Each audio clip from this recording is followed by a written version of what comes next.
Бул сабакта грамматиканын негизги түшүнүктөрү менен таанышып баштайбыз.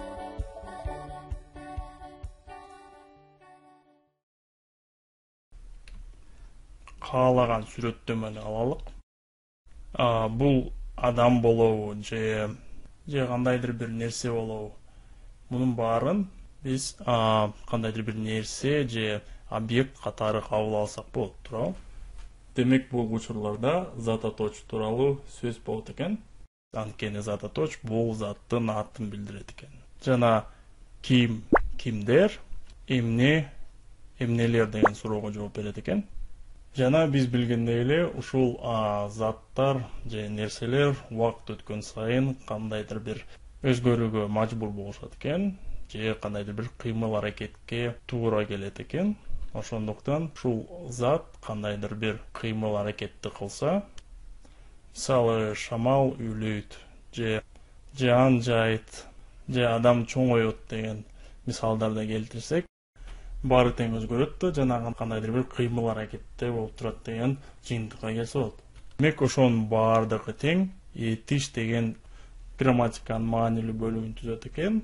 Жана убакыт жебесинде өткөн чакта эмне кылды, учур чакта эмне кылып жатат, жана келер чакта эмне кылат деген суроолорго жооп берет. Ал эми ошол эле зататочтун кандайдыр бир сынын, сыпатын, белгисин көрсөтүп турган грамматиканын маанилүү белгиси бул сынаточ жана жалпысынан кандай деген суроого жооп бере турган сөздөр. Демек ошол эле зататочтун чоңбу, кичинеби, узунбу, арыкчырайбы деген суроолорго жооп берип, ушул заттын сынын же сапатын көрсөтүп турат экен. Ал эми заттын санын көрсөтө турган, канча нече деген суроолорго жооп бере турган грамматиканын бөлүгү санаточ деп аталат. Соңкусунда ошол эле зататочко түздөн түз атын атабастан анын ордуна ататоч колдонсо болот экен. Ошол эле суроолорго жооп берип, ким, кимдер, эмне, эмнелер, бир гана ал, ошол, мен, сен, биз деген сөздөрдү зататочтун ордуна колдонот экенбиз. Ал эми ошол эле сынаточ, бирок зататочко тиешелүү болбостон, ал эми этишке тиешелүү жана кыймыл аракеттин сынын көрсөткөн тактооч аталат экен. Негизинен кандайча деген суроого жооп берет. Мындан тышкары сөзсүз дагы морфология бөлүктөрү бар. Аларды биз кийинчерээк карап көрөбүз. Азырынча болсо ушул биз өткөн грамматика бөлүктөрүнө мисалдарды келтирип, эстеп алганга аракет кылалык.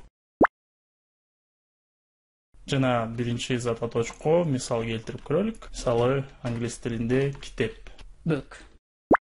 Book. Биз жогору айтып кеткендей эле зататочтор ким, эмне деген суроого жооп берет. Китеп, эмне. What is a book?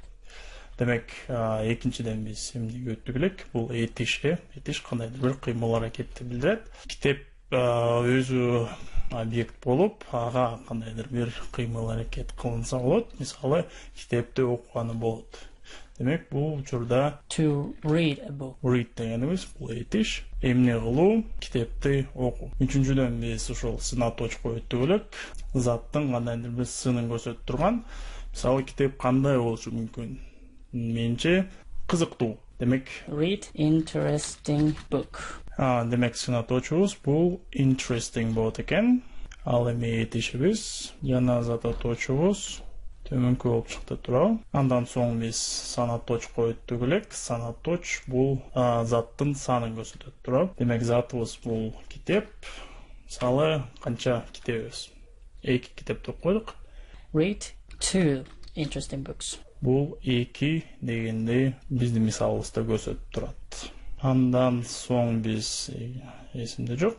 Менимче тактоочко өттүк элек. Тактооч кыймыл аракеттин, бул учурда read окуу деген этишибиздин кандайдыр бир сын сыпатын көрсөтүп турган. Демек кандайча окуганы мүмкүн.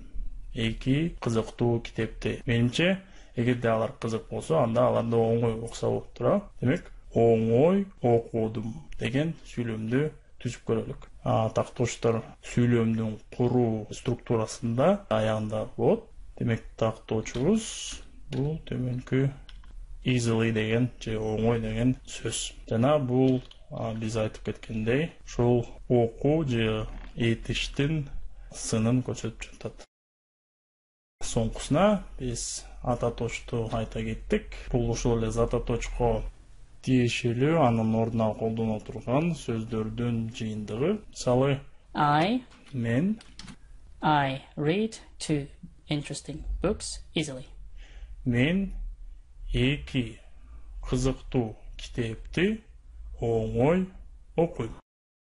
Негизинен сүйлөмдүн түзүлүшүнө да мындай салыштырганда кыргыз тилинде бир гана этиш аягына кетсе, англис тилинде ошол экинчи орунда коюлат экен. Бул сабактын соңуна чыктык. Тиешелүү көнүгүү жана жардамчы окуу жабдыктарын биздин сайтыбыздан таба алсаңар болот. Ак билим чекиткейчи. Эмки сабакка чейин саламатта туруңар.